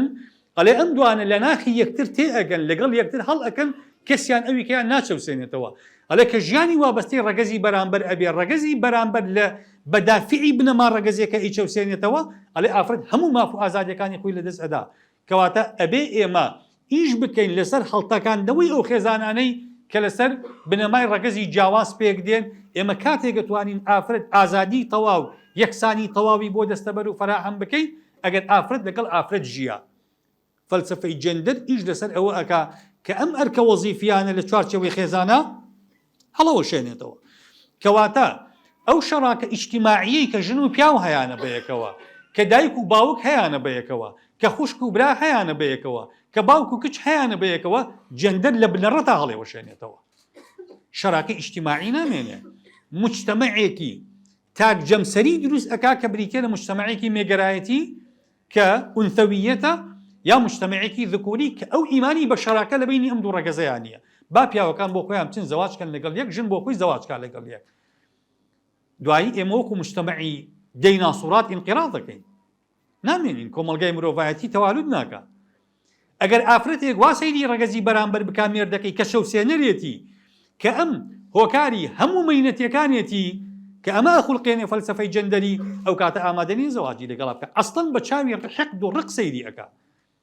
ئێستا سەیری داتاکانی دادگاکانی سلێمانی و هەولێر و ئەم محافەزانە بکەن زان ڕێژەی چەتان تەلاق چەند زیاد دەکات چکەمە خەڵک لەسەر فەلسەفەی جەندەری ڕادێنین. ئێمە وا لە ئافرەت دەکەین هیچ شتێک لە پیاوەکەی قبول نەکە چونکە پێمان گوتووە پیاو سالاری قبول نییە وامان لە کچ کردووە هیچ لە باوکی نەخواتەوە چکە وتومانە باوک سالاری قبول نییە گوتومانە ئەمانە ئامرازن بۆ بەچۆکهێنان بۆ زەلیلکردنی ئافرەت لە کۆمەلگایە کەواتە جێندەر ئیش لەسەر تەقویڵی ئەم شەڕاکەیە ئەکاتەوە. خاڵێکی تر بەڕێزان ئەوان ئیش لەسەر ئەوە ئەکەنەوە کە هەرچی ئەو شتانەی کە لە دەرەوەی مرۆڤ ئاراستەی مرۆڤەکەن بیسرنەوە بێبەهایکەن. ئاین ئیتیفاقی سیدا و ئەڵێ هەرچی ئاین هەرچی کللتور هەرچی فەرهەنگ دژ بە فەرهەنگی یەکسانی ڕەهابێ لە بینی ژن و پیاوە بسڕدرێتەوە. کەواتە تۆ بەم پێیە بێ لە ١٧٠ ئاەتەکانی قورئان ئەو خاتونی کە لەم پلاتفۆرمی ئەخیری دوابڕاوەکانە قسەیەکرد ئەڵێ ئاەتی تەعەدودی زەوجات قابلی گۆڕانکاری و دەستکاریکردنە نەخوێنەوارێک ئەمە بە قورئان ئەڵێ. ئەم ڕوئیایە بەرامبەر ئاەتی تەعەدود نییە بەرامبەر ئاەتی میراتە بەرامبەر ئاەتی شایەتیە بەرامبەر ئاەتی عیددە و تەلاقە بەرامبەر ئاەتی ڕەجعە و مخالەعەیە بەرامبەر بە هەموو ئاەتەکانی قورئان ئەم ڕوئیایە هەیە چونکە فەلسەفەی جێندەری وا ئەڵێ فەرهەنگی ئەم ناسنامە نەتەوایەتی ئێمە ئەم کللتورە عەشائیری و ئەمەی کە ئێمە دەقمان پێوە گرتووە جێندەر دژ بە هەموو ئەمانەیە دژ بە سڕینەوەی هەموو جیاوازیەکە سەرچاوەکەی هەرچی بێت تەنانەت ئەگەر قانونیش بێ بۆیە پێتان سیر نەبێ یاسای باری کەسێتی ساڵی 2008 کە بە قانونی ڕقم 15 هەموار کراوەتەوە هەموو گۆڕانکاریەکانی لە دیدگای جێندەریەوە هەموار کراوەتەوە. یاسای تونند و تیژی خێزانی لە کوردستانە کە ئێستا دادگای سەربەخۆ و تایبەتمەندی هەیە و ئەو تعدیلانی ئەم جارش کرا داوا کرا لە پەرلەمان خوێندنەوەی بۆ بکرێ و پاش ئەو فشاری کە دروست بۆ ڕاگیرا خوێندنەوە کە بۆ یاساکە هەموو ئەمانە لە دیدگای جێندەری و هەڵەقولێن کە تەدەخول لە تایبەتمەندترین پەیوەندیەکانی نێوان ژن و پیاوە ئەکا کە کاری سەرجێییکردنە کە هەموو ئەم حاڵەتانە وەکو عەرزم کردن بەڕێزان حاڵەتێکی بارگاوی یا حاڵەتێکی بارگرژی لە نێوان ژن و پیاوە دروستەکە بە تایبەتی ڕوئیای ژن بەرامبەر بە پیاو زۆر ڕوئیایەکی متەشەنیج دروستەکە کە ژن پیاوی پێ قبوڵ ناکرێت کە ژن لە پیاوەکەی ناخواتەوە لە مەودووە سەرکێشێ بۆ دواتر ئەو حاڵەتانی کە ئێستا لە مەحاکیمە. کاک دکتۆر ئافۆن چار خولەکردمەوە کاک دکتۆر پرسیارێکم هەبوو سەبارەت بە جێندەر فکری جێندەر بۆچی بەردەوام فکری جێندەر تەنها کار لەسەر ئەوە دەکا کە لەناو خێزاندا تەنیا فۆکەسی لەسەر ئافرەتە تەنیا کار لەسەر ئافرەت دەکا تەنیا دەیەوێت لە ڕێی ژەهراویکردنی ئایدۆلۆژیای ئافرەت و فکری ئافرەتەوە بچێ خێزان تێک بدا بۆچی تەنیا فۆکەسەکەی لەسەر طبعاً ئەم پرسیارە زۆر دقیقە بۆچی فەلسەفەی جێندەر ئیش لەسەر ئوحادیل قوتبیە ئەکا کە ئافرەتە غەرب جەنابتان ئەزانن غەرب مەوروثێکی سەقافی فەلسەفەی مارکسی وەرگرتووەتەوە کاتی خۆی مارکسیەکان بۆ نمونە داروین کاتی خۆی فەلسەفەی سیراعی ئەنواعی دروست کرد مارکسیەکان کە هاتن سیراعی طبقاتیان دروست کرد لە بینی چینی پرۆلیتار لەگەڵ چینی سەرمایەدارە فەلسەفەی جێندەر هەمان مەوروثی سەقافیە بەڵام ئەم جارە سیراعەکەیان لە بەدڕەفتارترین شێوازەیە وێنا کرد کە بریتیە لە دروستکردنی سیراع لە بینی قوتبی خێزانە کە ژن و پیاوە قسەکە ئەمەیە چۆن کاتی خۆی ئاگری ململانەیان لە بینی چینی پرۆلیتار و چینی سەرمایەدارە دروست کرد باشە ئەم مەوروثە یەساریە ئەم فەلسەفە یەساریە کردیان بە مەوروثێک ئەم جارە لە چوا دروستیان کرد ئەم جارە وەکو عەرزم کردن لە هەستیارترین بنیادی کۆمەڵگا کە خشتی سەرەتای دروستبوونێتی کە خێزانە ئەم جارە سیراعەکە لە بینی ژن و پیاوە ئەمە تەنها کە ئەو ئیش لەسەر ئافرەتەکە قسەکە لەسەر مافی ئافرەت نییە قسە لەسەر هەڵوێست وەرگرتنی ئافرەتە بەرامبەر بە ڕەگەزی بەرامبەرەکەی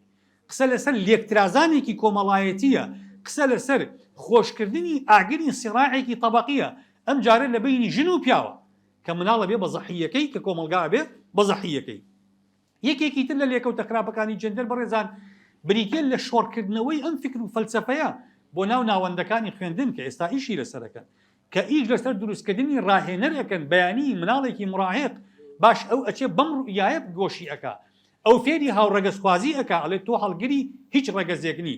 هیچ ئاینێک هیچ کللتورێک هیچ فەرگەنگێک هیچ ناسنامەیەکی نەتەوایەتی ناتوانێت تو پێ بڵێ پیاوی ئازادی لەوەی ئەتەوێ پیاوبی یا ژنبی واز لە صفاتە بایۆلۆژیەکانی خۆ بێنێت تێیپەڕێنە لە بوونی فەلسەفەی جێندەرە تۆ هەڵگری هیچ ڕەگەزنامەیەک نی تۆ جۆرێکی کۆمەڵایەتیت دابەزاندنی ئەمە بۆ ناو ناوەندەکانی خوێندن کارەساتە بەڕێزان چونکە ئەو قۆناغی خوار بلوغە تەنانەت لە ئەوروپا کاری سێکسکردن لەگەڵ ئەو جۆرە مناڵانەیە عیبێکی ئیرادە هەیە لەو مۆزوعەیە کە پێیانەوتێ مناڵی قاسر ئەمانە بە اختصاب لە قەڵەمە درێ ئێمە دین سەقافەی جێندەری شۆڕەکەینەوە بۆ چینێک کە نابێ ئەمانە ڕێگەیان پێ بدرێ ئەم جۆرە کارانە یا ئەم جۆرە سەقافە و فەلسەفانە دزە بکا بۆ ناو ئەو ناوەندانە بە تایبەتی بەم شێوازە بوون حەریفە ئێمە لەو سەرەتاییەوە فێری ئینحرافیان کەین فێری شزوزیان کەین مناڵەکانمان خەڵکێکی نابەرپرس بنێدینە ئەو مەکتەبانە سەقافەی جێندەریان فێرکە کە ئەمە بە ئاشکرا ئەگوتێەوە بەرچاوی دام و دەستگاکانی حکومەت و وەزارەتی پەروەردە و وەزارەتی خوێندنی باڵاوە خەڵک ئەمە بە ئاشکرا لە کۆنفرانسەکانە ئەڵێ ڕاهێنەر پەروەردەکەین بچێتە مەکتەبەکان سەقافەی جێندەر فێری مناڵەکان بکە ئەمە جەریمەیەکی ئەخلاقی و جەریمەیەکی دکتۆر کاتەکەمان تاوا بوو ئەگەر بکرێت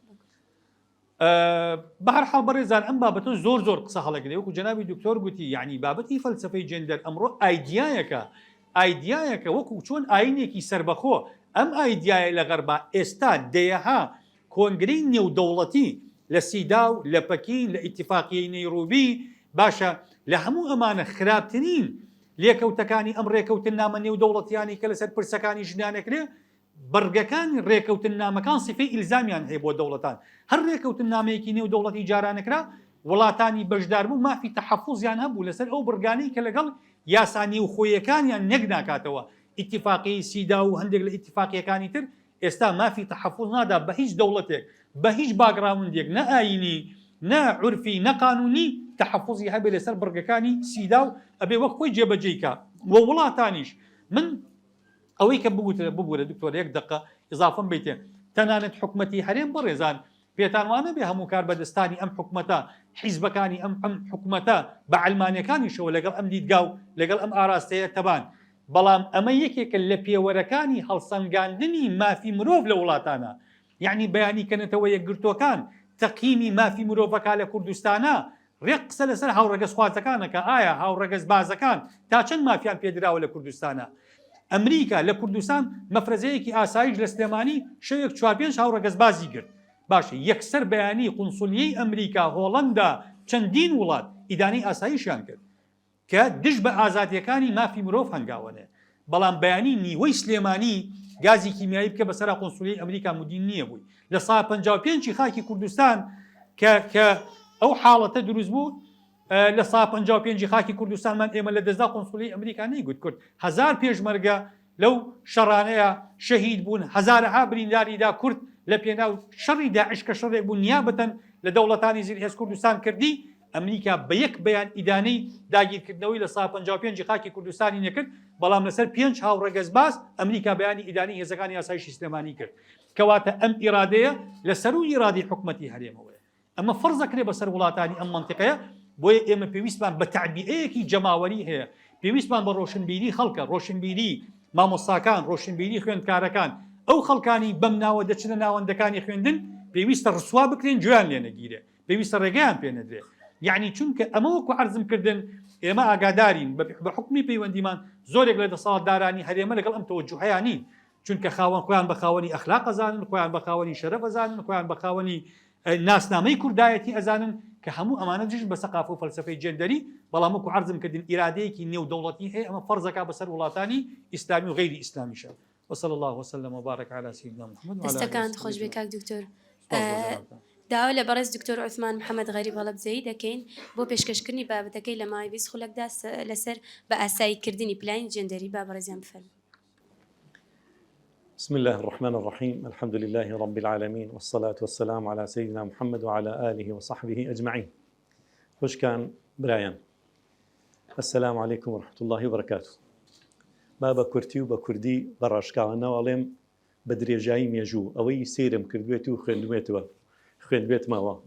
بە درێژایی مێژوو هیچ شارستانیەتێک وەکو ئەم شارستانیە تێم نەبینیوە کە لە ئاستێکی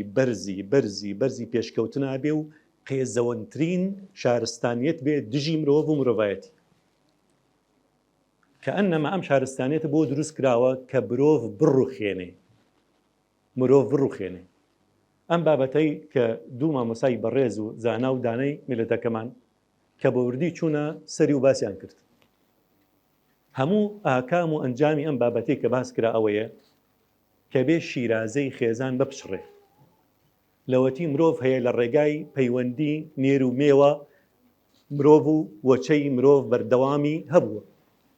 بەڵام ئەیانەوێ ئەو پەیوەندیە نەمێنێ بە هیچ شێوازێک بۆیە سەتیۆرێکیان هەیە بە ناوی تیۆری ملیاری زێڕین بۆی تەنها ملیارێک کەس بمێنێتەوە ئێستا ژمارەی مرۆڤەکان لە 8 ملیار تێپەڕیوە یانێ ملیارێک بمێنێتەوە ئیشێکی زۆر گەورە لەسەرەوەکەن یەکێ لەو ئیشانە ناشرینکردنی خێزانی یاسایی کە پێڵێن کلاسیکی لە بەرچاوی خەڵکە بڕۆ سەیری ئەو هەموو درامایە بکە کە پیشارمانە درێ تا ئێستا درامایەکتان بینیوە باسی وەفای ژن و مێرد بکە نەخێر نییە هەمیشە باسی خیانەتی زەوجیەکە هەمیشە باسی ستەمی پیاوەکە بۆ ژنەکەی بۆ مناڵەکانی چۆن فەراموشیانەکە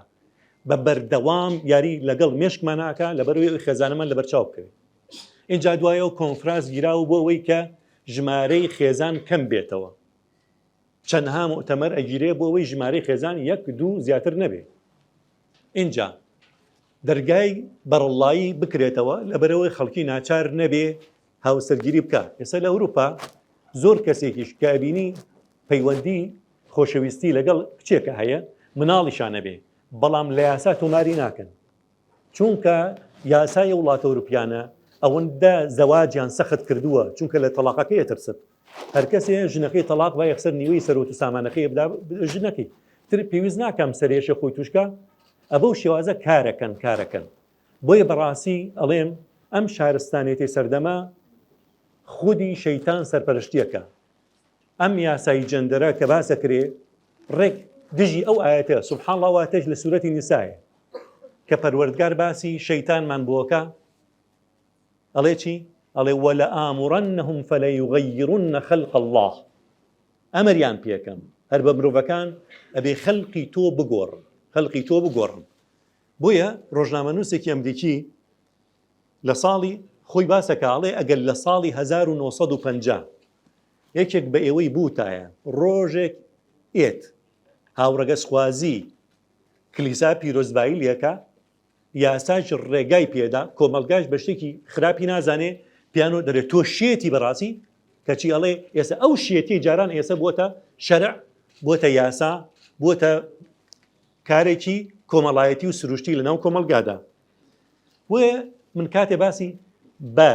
ئاساییکردنی پلان جەندەریەکەم یەکسەر بۆ تێکدانی ئەو شیرازەی خێزانە چەند هەنگاوێکیان هەیە هەنگاوی یەکەمیان زۆر ناوهێنانی هاوڕەگەسخوازان حتا بە خراپیش بە قەی ناکە بەس باسی کە بەس ناوی بێنە ناویان دووبارە کەرەوە هەمیشە بیچرپێنە بە گوێی خەڵکە هاوڕەگەسخوازان ئیتر شێوازەکانی دیکەش کە مامۆسایان فەرمویان 12 شێوازی پەیوەندی نێوان مرۆڤەکان کراوەتە یاسا 12 جۆر وە نەبوو 12 جۆر جۆری دیکەش بەڕێوەیە ئێجا سەریکەن کاتێ سەری ئەوەکەی زۆر باسییان کە دووەمیان ناوەکەی بگۆڕە ناوی جوانی کە ئێستا بۆ نمونە جاران کە وشانە لە ناو کوردەواریە و لە ناو هەموو ملیێتەکە وشەی نەرێنی بوون بەرامبەر ئەو کەسانە لە کوردەواریە یا زای نامەوێ بیڵێم باشە بەڵام ئێستا پێوترێ پەلکە زێڕینە چەند جوانە یەکێ لە جوانترین بوونەوەری خوا دروستکراوی خوا پەلکە زێڕینەیە ئەی جوای لێکە حتا وشەی گەی گەڕامەوە بۆ فەرهەنگە ئینگلیزەکان سێرەکەم نزیکەی 20 واتای هەیە هەمویان جوانن گەی ینی ئاسوودە گەی ینی بەهێز گەی ینی کەسێکی ئومێد ینی بە ئومێد بەخش باشە اینجا کەسێکی کۆمەڵایەتی کەسێکی دەم بەخەندە نزیکەی 20 مانای هەیە هەر هەمویان جوانن کەسێکی متمانە بەخۆ کەسێکی خۆشەویست زانە وشەکان چۆن یاریەکری اینجا و نەزانی ئێمە یاری بەوشەکەین لە حقیقەت تا وشەکان یاری بە ئێمەکە جارێکیان لە نەدوەیەکە لە پانێڵە کاباس یەوم کردوتم زانم چۆن وشەکان یاری بە عەقڵمانەکەن ئێستا ئەگەر هەنیشتان بۆ بخوێنمە هەرێکێک لە مێشکی خۆیان وێنەی ئەو شتانەمە بۆ بکە. ئێستا بۆ نمونە مۆز چییە بە خەیاڵتە؟ یەکسەر مۆزێکێ بە خەیاڵتە. شووتی ئەستێرە تیرۆرست. یەکسەر چییە بە خەیاڵتە؟ موسڵمانێک ئەمە یەک. دوو ڕیشێکی درێژی. سێ ناوی عەبدوڵڵاهی، ناوی ئوسامەیە، ناوی ئیبراهیمە، ناوێکی ئیسلامی باشە بەو شێوازە یان یەکسەر بە خەیاڵتە. قەت بە خەیاڵتە سەرۆکی وڵاتێ بێ؟ جۆرجۆش هاو بە خەیاڵی کەسە نەخێر لە کاتێکا تیرۆریستی ئەم سەدانەی ئەم سەدەیە باشە ئەو هەموو تاوانەی هەیە. نایە بە خەیاڵتە زانایەک بێ خەڵاتی نۆبلی وەرگرت بێت لە فیزیادا کەچی بوو بێتە هۆکاری دەردەسەری و قوربەسەری بۆ ئەو میلەتە. فیزیایی بەکارهێناوێ بۆ دروستکردنی چەکی ئەتۆمی لەبەرەوەی ئەو میلەتە ئیبادە بکرێ. زانایەکی کیمیاناز کە ینی چەکی کیمیایی دروست کرد بێ جینۆسایدی ئەو خەڵکە نایە بە خەیاڵتە. بە بەردەوام کاتێ باسی تیرۆریست دەکات تەنها موسڵمان ناوی ئیسلامەکە شێوازە ئیسلامەکەیە بە خەیاڵتە. سێمیان پیشاندانی وێنەکانیان ئەو باسکردنیان اینجا وێنان پیشاندە بە شێوەیەکی جوان شێوازێکی کە ئینسان بەزەییان پێایەتەوە وەکو دڕەندە پیشانیان مەدە شێوازێکی جوانیان بۆ بکڕ حتا فلیمیشان بۆ بکە. ئێستا بە سەدەها فلیم دەرکراوە لەسەر پەیوەندی خۆشەویستی نێوان کچێک و کچێک یاخو کوڕێک و کوڕێک چۆن ئاسوودەت بە یەکەوە کەچی لە بەرامبەریا خێزانی دیکە کە لە ژنومێر پێکاتون کێشەیانە شەڕیانە ئاژاوەیانە ئەم لەوەدا ئەو لەوەدا خیانەت لەوەکە ئەو خیان لەوەکە کەچی ئەو دوو کچە کە شویان کردەوە یەکتر کەچی خیانەت لە یەکتر ناکەن یەکتریان خۆشەوێ ئەو دوو کوڕە کە پەیوەندی زەواجیان هەیە لە ناویەکە لە نێوانیەکە خیانەت لە یەک ناکەن زەڕیان بۆ خەڵک نییە حەقیان بەسەر خەڵکۆ نییە غیبەتی خەڵک ناکەن مافی خەڵک ناخۆن گەندەڵی ناکەن ستەم ناکەن. اینجا خاڵی دومیشان کە پیشانیان نەدەی ئەمە هەر لە پیشاندانەکایەک لە خاڵی سێمیە وەکو قوربانی جینات و هۆرمەنات پیشانی بدە کەسێک بێ بەزەیت پیابێتەوە نەک ڕق لێبێ شێوەکانیان ئەوم جوانن حەزەکەی یارمەتی بێ حەزەکەی هانی بدەی پێی بڵێ تۆ متمانت بەخۆت بێ هەستەرەوە با کۆمەلگا هەرچی بڵێ تۆ ئازاد بە وەرە پێشەوە. خاڵی چوارەم لە هەر کۆمەلگایەکە مقدسێکی دینێکی هەیە بڕۆ باسی جوانی ئەو دینە بۆ خەڵکە بکە باسی عەدالەتی ئەو دینە بکە بۆ خەڵکێسە لە کۆمەلگەیەمە دینی ئیسلام دینی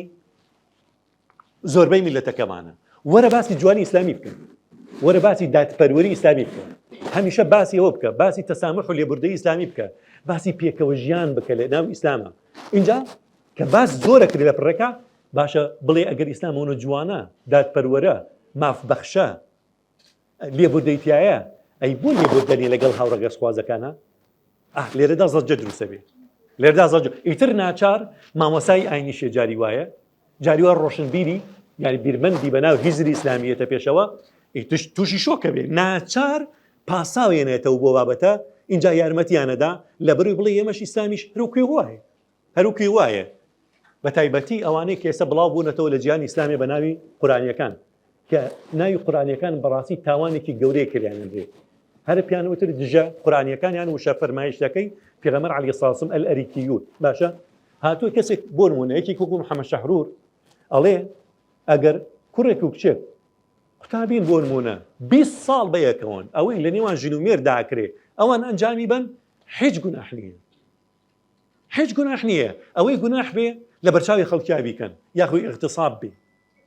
ئەویان گوناح نییە هیچ مشکلێکی تێدا نییە.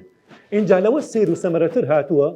کەسێکی وەکو ڕئیس جەمعیەت القورئانیین العالەمیین محەممەد الطالبی الهاشمی مەبزەم تونوسیە چەند ساڵی لەمەوە پێش وەفاتی کرد ڕێک ئەڵێ نێربازیش بە پێوەری قورئان حەڵاڵە باشە هەروەی قەیچێکە ئەڵێ بازرگانی سێکسیش حەڵاڵە ئاتەکە وەلا تکرهوا فتياتكم على البغاء إن أردنا تحصنا و باس لەوەکە کە زۆری لێ نەکەی بەڵام خۆی ئامادەیە بۆ ئەوی ژیان پارە زیادکە پارە کۆبکاتەوە یان خۆی حەزیلەتی هیچ کێش و گرفت نییە مە بە پێوەری قورئان کە خاڵی چوارەم باسی عەدالەت و جوانی ئیسلام کرا ئەو پرسیارە کرا لە خاڵی پێنجەمایی بەرگی دینەکەیتە بەرگی ئەو کارە ناشەرعیانە. بۆیە ئێستا چەند کەسانێکی گوماناویان دروست کردووە وەکو چۆن کلێسا پیرۆزبایی ئەم بابەتەی کرد. حتا پاپا فرانسیس کە ئێستا پاپای ڤاتیکانە پرسیاری لێکرە دەرباری هاوڕەگەزخوازان ئەڵێ هەمویان ڕۆڵەی خوان، نابێ هیچ ڕۆڵەیەکی خوا ڕێ لێ بگیرێ بۆەوەی هاوسەرگیری بەوەی کە خۆی ئەوێ ئەنجام بدە. تەسەورەکەن بەرگی ئاینی کلێسا پیرۆزبایی لەم بابەتەیەکە لەناو زۆرێک لە کلێساکانە ینی کوڕ لە کوڕ مارەیە کرێ، کچ لە کچ مارەیە کرێ. باشە ئێمە لە ئاینی مەسیحیە ئەیوەرە ئاینی موسڵمانان. ئێستا لە ئەمریکا و لە ئەوروپا چەندەها مزگەوتی هاوڕەگەزخوازان دروست کراوە، ئیمامەکەی دوور لە ڕووی بەڕێستان ئەی دۆڕێنێ. ئیمامەکەی هاوڕەگەزخوازە شووی کردووەیەکێکی تر ئیمامە. باشە لە فەرەنسا، لە ئەڵمانیا، لە ئەمریکا مقابلیشان لەگەڵاکەن باسی جوانی ئیسلامەکە بەڕاستی دینێکی زۆر ینی لێبوردە و گەورە و دادپەروەرە مافی هەموو بوونەوەرەکانی یاوە بەو شێوازە جوانەکرێ. اینجا کە بەرگی ئاین کردەبەر وەرە بەرگی زانست بکەرەبەری لەلایەکەوەڵی ئەوانە قوربانی جینات و هۆرمەناتیانن. لایەکی کەشەوە تۆ تەسەورەکە ئێستا جەمعی علمی نەفسی ئەمریکی لەگەڵ جەمعی طبی نەفسی ئەمریکا دوو جەمعی جیاوازن.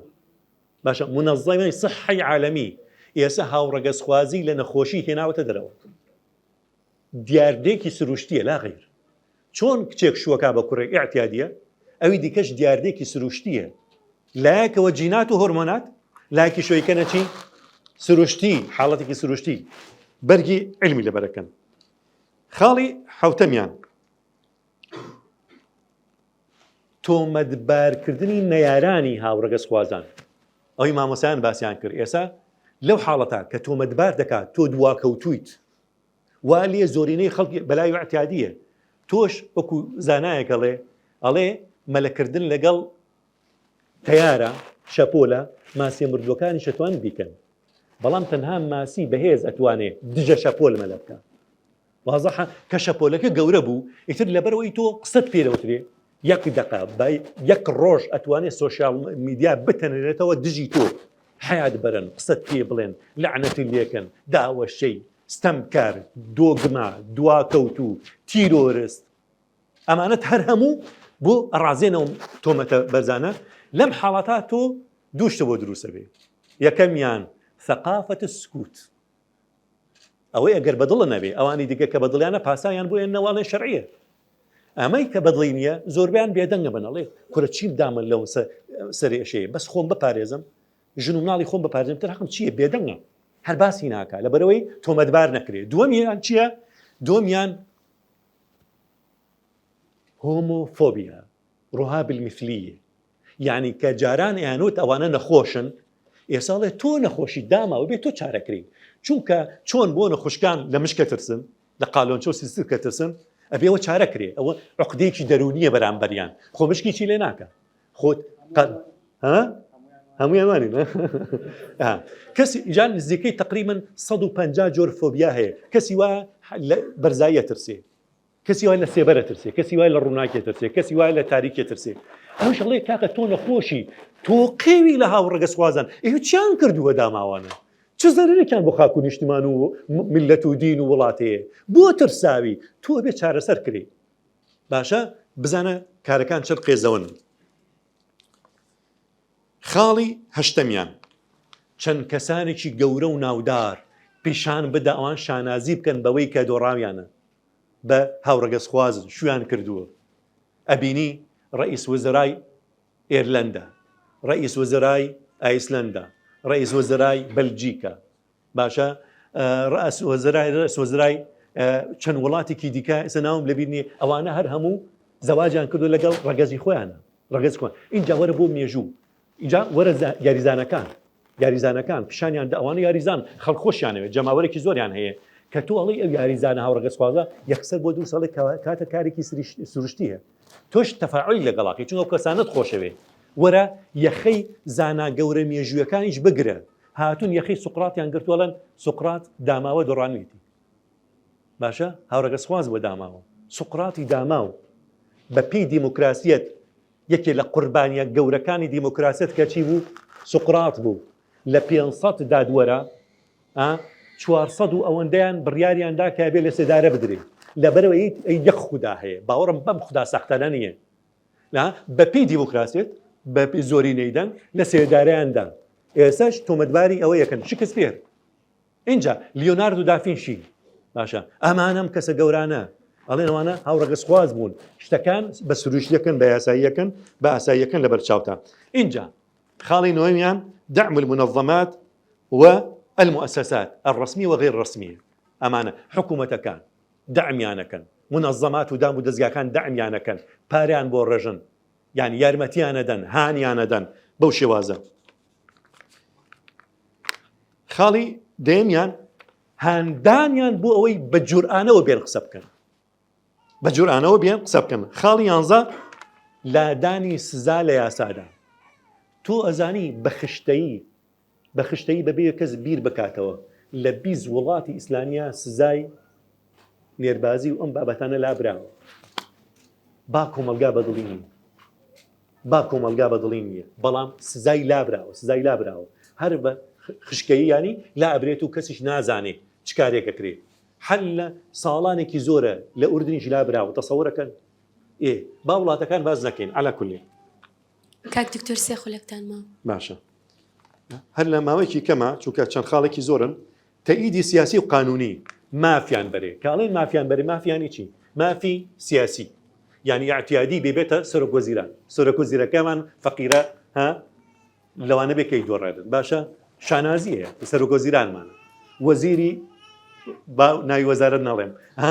اعتیادیە لەو بابەتانەیە تەسەوڕەکەی اینجا مافی چی مافی ئاینی بتوانێ بێتە ئیمام لە مزگەوتێکە مافی کۆمەڵایەتی خەڵک ڕێزی لێ بگرێ بە هەموو شێوازەکان مافیان بدرێتێ مافی اقتصادی لە هەموو شێوازەکان مافیان بدرێتێ خاڵی چواردەیەمیان ئەوەیە تەجریم الدول المعارضة والشخصيات المعارضة أو كساني كدجي أو بابا توسنيان أو دولتانا أبي بتاوانبار سير كرين بس زاين بخريت أسر أما هو بيستان شهرة يقنراي ولا سر قطر باشا يعني تصور كي بو أشار واكهر ولاتك برانبر يعني بس زابدري جا تربية الأطفال تربية جندرية تو تصور كي أساس لهندي قطابخاني أوروبي وأمريكيا هي ممنوعة ببياسة ماموسا روبكاتا كوركان كتشكان بهي وشي بكاربيني أبي بقول هيم ماشي بيانا ليه هو الرقصانية ها أقاتن ليبي هو الرقصانية خود هذا قصة الله بشيرا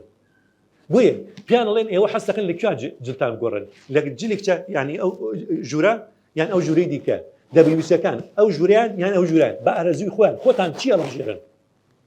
كوركيش حزة كابشة تلاقي جوريك كان ليه خوي قرن على حزم لوي حزم ليه بوشي وازا پرورده أكري إنجا هانداني رقصقورين حقي دي بسروا كآية هرموناتي جيناتي نازان نخوشي درونية نيتي حقي دي بسر هر كسي بيبي الرقصي بقوري أتواني بقوري تصور كي ببي إزني دايكو باوك اسكتلندا يا سايك دركر 4 صال أتواني الرقصي خوي بقوري لولاتك لكاليفورنيا ولاية كاليفورنيا لأمريكا ڕێگەدراوە بە مناڵ ڕەگەزی خۆی بگۆڕێ ئەمە ڕامانە کێشە بۆ بابەتێکی زۆر خەتەرتر و هەستیارتر و مەترسیدارتر ئەویش پیدۆفیلیایە هەمان هەنگاو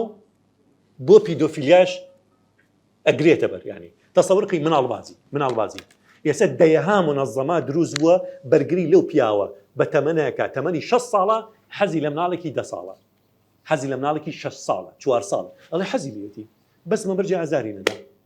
باشە ئێستا دعمی طبیە کرێ دعمی علمیە کرێ باشە دعمی سیاسیە کرێ دعمی اقتصادیە کرێ بە هەموو شێوازەکان یارمەتیانە درێ من یەک دوو نمونە بجێڕمەوە بڕاستی کە جێ کارەساتە ینی هەمان پاساو ئەتوانی بۆ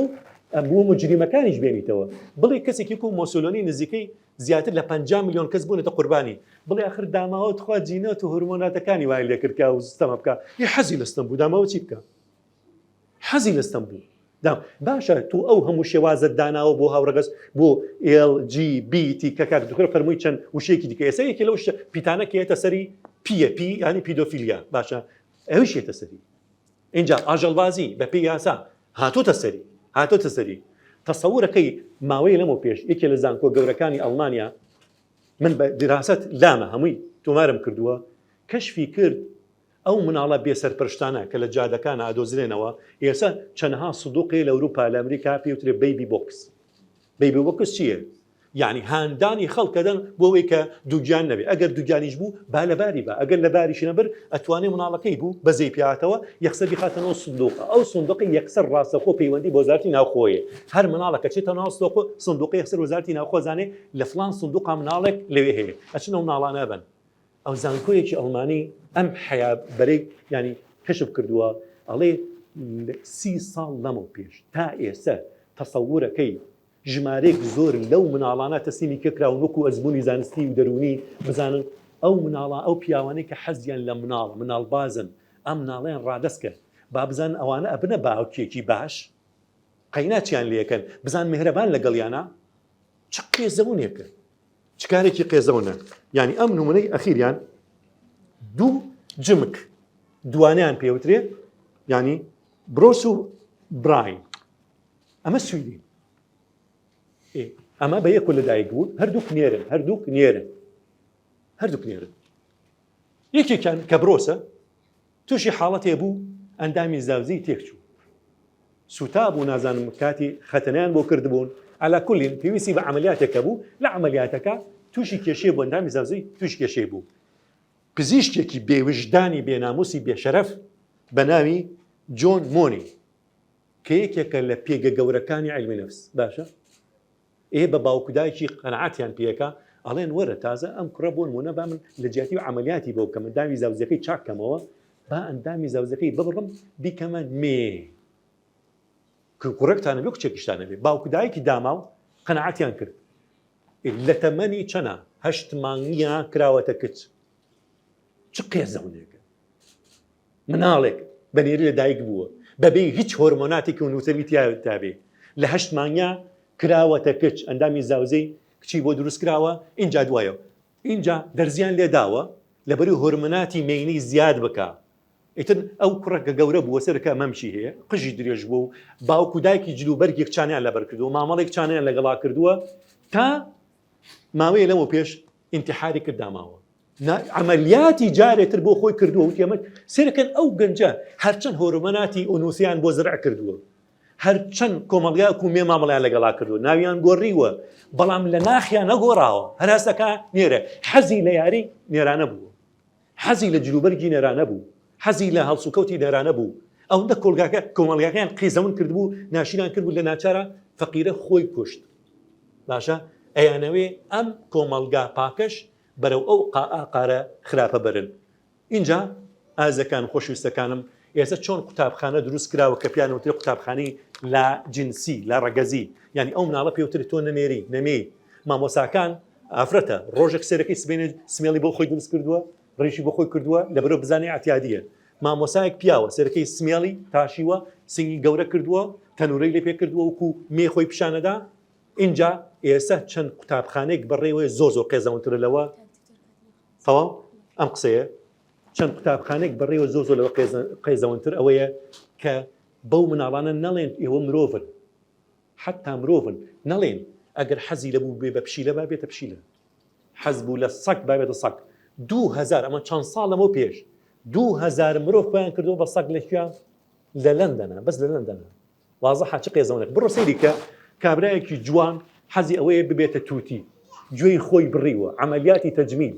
بە چەند دەفتەر دۆلاری لەبەرەوە دەموچای وەکو دەموچاوی تووتی باوێ دەموچاوی وەکو ئێستا گورکەیە گورگی مرۆڤەیە وەکو گورگ ئەلوورێ بەو کچاڵێ تۆ سەگێکە بەدەسەوەی ڕای کێشی خۆ خزمەتە ناکە وەرە من خزمەتیش دەکەم بم کە بە سەگی خۆت ئیتر زنجیرە کاتەم لێ ڕای کێشێ بە بازاڕە پیاسەی پێیەکە اینجا پاشە کاتەوە یانی وەکو سەگە ئەگۆڕێ ئێسقانە گرێ بە دەمیەوە باش ئەمە هەموو حەزارەتەکەی بوو هەڵێم مەلعونترین حەزارەت لە مێژوودا ئەم حەزارەتەیە یا ڕەبی لە کۆڵمان بێتەوە